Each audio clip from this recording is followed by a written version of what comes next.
Bienvenue dans Les Attaquantes, le podcast qui raconte les femmes dans le foot. Le foot aujourd'hui, ça fait partie de ma vie. Je suis fier d'être une femme, j'adore le foot. Je suis fier d'être une femme de foot.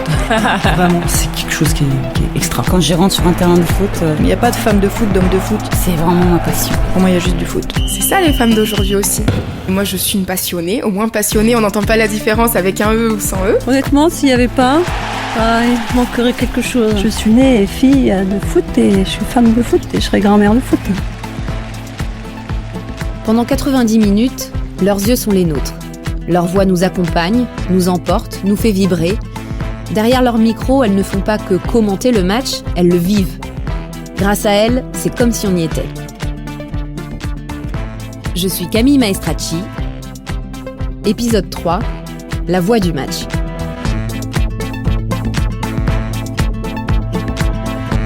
Au retour du milieu de terrain suisse, là, Thorgan Hazard qui peut retrouver son frère, Eden Hazard. Le capitaine de la Belgique qui retrouve Dries Mertens, ça va vite. Attention à cette petite erreur, ça va profiter à Thorgan Hazard. Oh, l'ouverture du score dès la première minute de jeu. L'erreur dramatique en défense qui permet à la Belgique déjà de mener 1-0. Mbappé, lui, il en prend. Oh, Shaqiri de la tête qui en met sur Mitrovic. Oh, pour le deuxième but de la Suisse. 2 buts partout après une demi-heure de jeu. Ce match est complètement fou. Candice Rolland se souvient encore de ce Suisse-Belgique. Typiquement le genre de match qu'elle adore commenter. Des retournements de situation, des buts, c'était quand même ces deux belles nations, la Belgique qu'on a vu à la Coupe du Monde et tout. C'était, en plus on était sur place, c'était quand même un sacré grand moment avec Olivier Rouillet à se geler, à perdre les orteils, mais alors on avait complètement oublié le contexte, quoi. Ça ne s'invente pas, elle porte le même nom que Thierry Roland et fait le même métier. Pourtant, contrairement à son célèbre homonyme, qui n'était pas connu pour être un grand féministe, Candice Rolland, elle, est fière d'être commentatrice de matchs de football à la télé. Mais pourquoi est-elle la seule à occuper ce poste ? Quels sont les freins ? Pourquoi nos oreilles ne seraient-elles pas prêtes à entendre plus de femmes au micro ? Pour Candice Rolland, en tout cas, faire ce métier a toujours été une évidence. Ça fait quelques années maintenant que je commente, alors... J'ai vraiment commencé le commentaire il y a presque 11 ans maintenant, donc j'étais en stage à RTL L'Équipe à l'époque, une radio numérique sur Internet.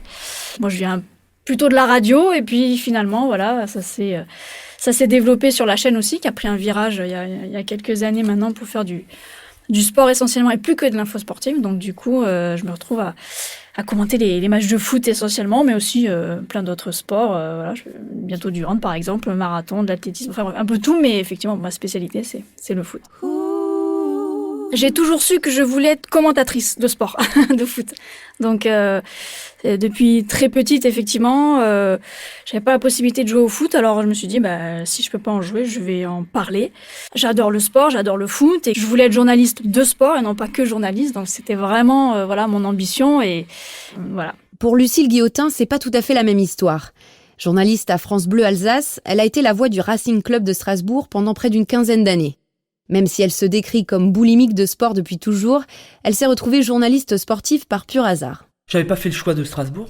La première chose, on m'a dit t'es embauché, donc extraordinaire, voilà, quand c'est ce qu'on veut, au bout de 4 ans, précarité, c'est super. Et après on m'a appelé 15 jours plus tard pour me dire Lucille, tu vas être journaliste sportive, tu vas commenter les matchs du Racing Club de Strasbourg. Et là je suis tombé des nues. Et j'étais pas du tout au courant que j'allais faire ça. Donc on m'a mis sur le fait accompli de tu vas devenir journaliste sportive. Alors je pense qu'il y a eu un peu de discrimination positive, parce qu'ils savaient que j'étais passionné, ils m'en sentaient peut-être capable, mais voilà, mettre une fille à l'antenne pour commenter des matchs de foot, c'était quelque part un exemple. Donc du coup j'ai atterri comme ça, sans rien demander en fait. C'est ça qui était peut-être le plus perturbant pour moi, parce que j'étais pas prête du tout à me dire le mois prochain je vais commenter du foot quoi. Voilà comment j'ai atterri, et donc il a fallu vite me mettre dans le bain. Et ça a été très très dur, pas par rapport à moi, mais vis-à-vis des auditeurs. J'ai eu le droit à tous les clichés qu'on peut dire sur une femme qui commande du foot. Et j'avoue, j'ai très mal vécu ces 6 premiers mois où, contrairement à ce qu'on pense, c'est pas le milieu du foot qui rejette les femmes journalistes, pas du tout. Les joueurs sont super, les entraîneurs. Non, c'est les collègues, les autres journalistes, qui vous font passer le message qu'est-ce que tu fais là Voilà. On me l'a déjà dit, donc je peux le dire très aisément au micro. Et les auditeurs, voilà, qui ne sont pas habitués à entendre une voix de femme commenter les matchs. Donc j'ai entendu qu'est-ce qu'elle fait là, celle-là, qui retourne dans sa cuisine, elle y connaît rien. J'en ai pris plein la figure. Pour faire ce métier de commentatrice, je pense qu'il faut quand même avoir un sacré caractère. Il faut avoir de la personnalité, il faut savoir dire stop et savoir se relever surtout. Et savoir aller de l'avant parce que sinon, vous tenez pas un mois, vraiment. J'ai voulu savoir ce qu'en pensait un homme. Alors j'ai posé la question à Dave Apadou. Il est journaliste à France Football et sur la chaîne L'Équipe. Il a d'ailleurs commenté plusieurs fois des matchs avec Candice Roland. C'est compliqué quand même, à ton avis, pour une femme d'évoluer dans ce milieu du journalisme sportif ? Oui, bien sûr que c'est compliqué, parce qu'il y a toujours un préalable que, sorti de l'aspect charme, façon de parler, des choses, enfin tout ce qui est sur l'être et moins sur le savoir, on va toujours lui donner ce crédit-là et peut-être moins l'autre. L'autre, il va falloir qu'elle le prouve. Là où un homme, on suppose qu'il connaît la tactique, la technique, qu'il est capable de parler très en détail et de façon très pointue de la chose footballistique. Parce qu'il ne faut quand même pas être sorti de Saint-Cyr pour en parler. Mais on nous prête, à nous les hommes, ce préalable-là, alors qu'une femme, elle va devoir le conquérir. Même moi, je peux avoir des amis ou croiser des gens dans la rue quand ils nous reconnaissent par rapport à nos programmes. Ils nous disent Mélisande, Candice, Karine, ils connaissent bien le foot quand même. Ils ne me feraient pas cette réflexion sur... Raphaël, Vincent Duluc, Bernard Lyons, c'est tous les autres. Comme si c'était étonnant et c'est bien. Voilà, ouais, mais en disant que c'est bien et en soulignant le fait que voilà, donc quelque part, ça veut dire qu'elles partent avec convainc-moi quand même. Faut me gagner. J'ai l'impression de prouver à chaque match. J'ai effectivement l'impression d'à chaque fois bien repasser presque un examen. J'ai le sentiment de devoir travailler plus déjà moi pour me déstresser, clairement, pour être tranquille dans mon commentaire, mais aussi pour pouvoir avoir un peu les mêmes retours que pour les hommes. Je pense que je suis un peu plus épiée. Il y a un mot qui est pas le bon, ça c'est sûr, on va le retenir que ça, et ça va résumer votre match. Alors qu'il n'y a pas que ça, il y a plein d'heures de travail avant, de recherche de statistiques, d'anecdotes, puis le match en lui-même, faire passer l'émotion, de vivre le match en direct, intensément, et ça passe complètement à la trappe. À partir du moment où s'il y a une erreur à un moment, c'est fini. Comme Lucille Guillotin, Candice Roland a subi des critiques au début.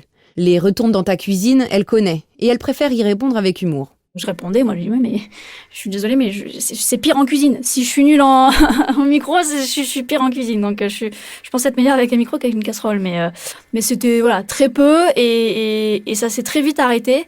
Et c'est un peu ça ma victoire, c'est qu'en gros, moi je veux que l'indifférence, que ça n'interpelle même plus.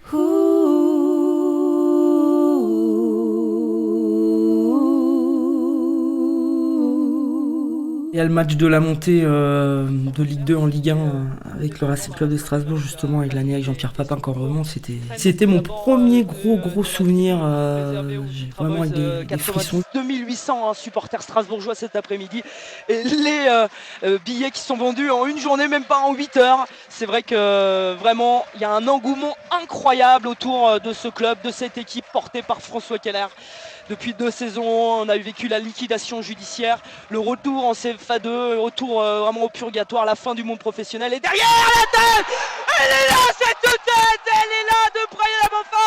Et le but pour le Racing Club de Strasbourg qui fait le break.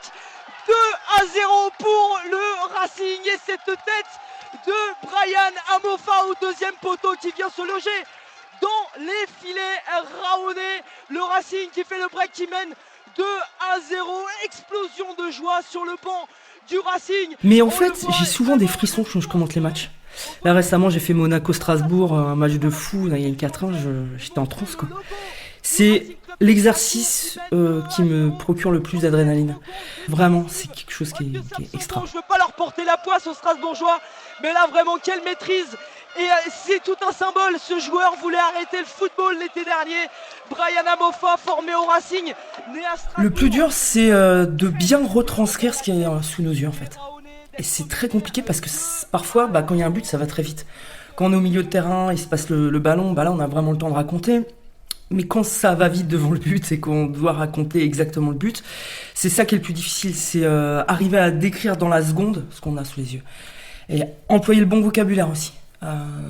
Parce qu'après le rythme, c'est comme tout exercice, c'est comme quand on répète une pièce de théâtre, on trouve le rythme. Non, c'est vraiment ça, c'est dans la description, être le plus juste possible, parce que en radio on doit tout raconter, où est le ballon, qu'est-ce qui se passe. Est-ce qu'il y a du monde dans les tribunes? Quelle est l'ambiance? Enfin, c'est un mix de tout ça et il faut essayer de le retranscrire au moment là où ça se passe et c'est pas tous les jours facile. C'est sûr que ça ne s'improvise pas de devenir commentatrice. Mais le vocabulaire, le phrasé, tout ça, ça peut s'apprendre. Alors pourquoi sont-elles si peu de femmes à se saisir du micro quand il s'agit du foot?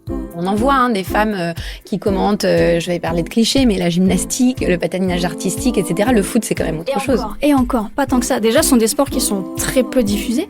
Donc, homme ou femme, il n'y a pas grand monde qui commente. Et encore, c'est pas forcément des bastions féminins. Donc on imagine ces sports-là, mais au final, regardez aux Jeux Olympiques, des sports peut-être qu'on pense plus pour les femmes, le patinage, c'est Nelson Montfort par exemple. Donc c'est même pas encore sûr. Et à la limite, j'ai envie de dire, heureusement, parce que j'ai pas envie qu'un sport soit vraiment pour les femmes et puis un autre pour les hommes. Non, il faut que ce soit aux amateurs de ce sport-là. Alors justement, avec la Coupe du Monde féminine en France, un certain nombre de chaînes mettent des femmes au poste de commentatrices ou comme consultantes. Mais contrairement à ce qu'on peut penser, c'est pas forcément un progrès. Mais pourquoi on ne mettrait pas des hommes à commenter des matchs de foot féminin et des femmes à commenter des matchs masculins? Parce que je crois savoir qu'il y a beaucoup de femmes qui vont « Ah, comme c'est bizarre commenter les matchs de foot féminin à la Coupe du Monde ». Alors dans ce cas-là, pourquoi ne pas les mettre derrière un micro quand il y a des matchs de foot masculin? C'est ça que je comprends pas. Elles sont compétentes pour commenter du foot féminin, mais pas du foot masculin. Je vais même aller plus loin. Si elles sont capables de commenter du foot féminin, elles peuvent commenter largement du foot masculin. Parce que c'est moins diffusé, parce que ça demande plus de travail, parce que c'est un autre rythme, il faut connaître, et que si elles arrivent à faire du foot féminin, elles arriveront sans problème à faire du foot masculin. En tout cas, pour l'instant, les patrons de chaîne ont du mal à ouvrir des postes de commentatrices aux femmes. Depuis que Lucille Guillotin et Candice Roland sont entrées dans le circuit, l'évolution a été quasi nulle. C'est-à-dire qu'il n'y a aucun patron qui prendra le risque de mettre en intégrale sur une grande chaîne une femme pour commenter du foot, alors que je suis sûr qu'il y en a, parce que j'en ai rencontré dans des écoles de journalisme, des femmes qui veulent devenir commentatrices, ou en tout cas déjà journalistes sportives. Et je pense qu'il y a une extrême frilosité, pas de la part des femmes de le faire, mais peut-être que des patrons de chaîne envoient des signaux positifs en disant est-ce que tu voudrais te lancer, est-ce que tu voudrais le faire? Je pense qu'on est au point mort total. Je pense qu'on régresse. Justement, pourquoi? Parce qu'il n'y a quasiment pas d'exemple. Si, alors les femmes de terrain, vous voyez, pour dire que la pelouse est mouillée, pour dire qu'il y a un changement. Voilà. Donc ça aussi, on met les femmes bord terrain, mais pas derrière un micro en tribune, c'est quand même assez ubuesque. C'est un vrai engagement, je pense, effectivement, de la part des directions de mettre une femme aux commentaires. Effectivement, les grandes chaînes ont peut-être pas envie de se lancer dans ce genre d'engagement. En tout cas, ça va forcément... Si TF1 demain met une fille au micro, ça va susciter des débats, des réactions, voire des critiques, et ils ont peut-être pas envie de ça, surtout que il y a de moins en moins de foot en clair.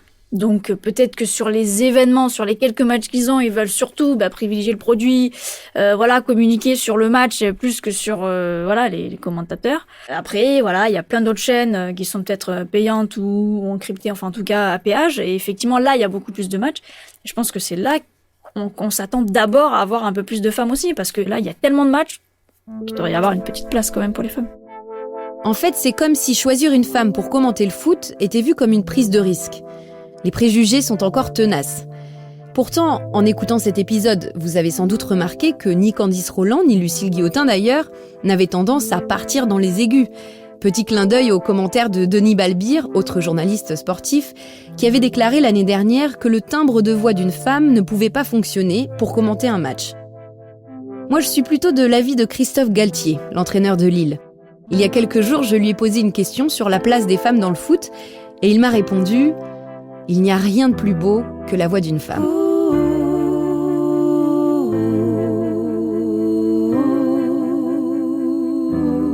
Vous venez d'écouter le 3e épisode de la série « Les Attaquantes ». Il est produit par Europe 1 Studio avec Claire Azan et Fanny Rascle. Christophe Davio nous a aidés à la réalisation et Emma Chevalier à la musique. Si vous avez aimé, vous pouvez vous abonner sur Apple Podcast ou sur votre plateforme d'écoute préférée. Et puis, votre avis nous intéresse, alors n'hésitez pas à commenter, partager et nous mettre plein d'étoiles. À bientôt!